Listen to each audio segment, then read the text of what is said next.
It's a much cooler afternoon across mid-Missouri. Temperatures about 30 to even 35 degrees cooler than we were this time yesterday afternoon. Many of us got into the upper 80s and lower 90s. Definitely not the case today. Those northwesterly winds not only bringing in the cooler air, but much drier air as well. You'll maybe feel that as you're stepping out the door. It's a very nice atmosphere, even with the wind around, even with the cooler temperatures around. There's pretty much no, at least feeling of humidity as you're stepping out the door today. Temperatures are going to be remaining steady to where they are now, and we will certainly notice those winds gusting upwards of 40 miles an hour at times into this afternoon.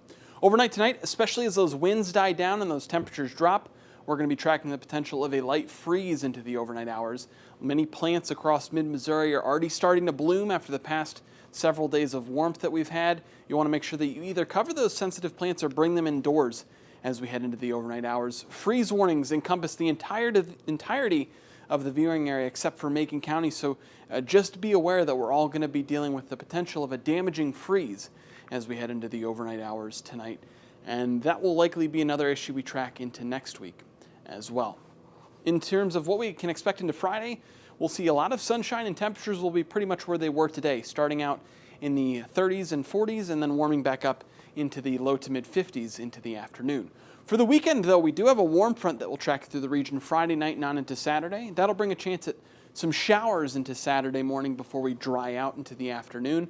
Sunday, another chance at some rain, especially into the morning hours, but that will be as a cold front approaches, and that will bring some cooler air as we're headed especially into Sunday evening and on into Monday. We'll show you that here in just a second. But for right now, the area of cloud cover that we see moving in Friday night, that will be indicating, I should say, the warm front that will be moving through the region, bringing a few showers into Saturday morning before we dry out into the afternoon, and then into Sunday, seeing that next chance of rainfall moving into the region, especially Sunday morning before that tapers off pretty quickly.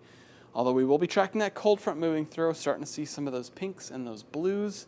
We could see a quick hit of some wet snow Sunday night and on into Monday, but at this point in time, we're not tracking anything major in terms of accumulations. It may leave a dusting here or there, but still a little bit too early to call that here across a good portion of the region. But what I can pretty much guarantee at this point, much colder air is going to be developing as we start out our week, and for most of the week, we will be dealing with temperatures that are going to be 15 to 25 degrees below average, and those nighttime lows going to be even colder, making our way down into the upper 20s and lower 30s each and every night. As mentioned, freeze issues with plants could become something that we really need to look out for into next week.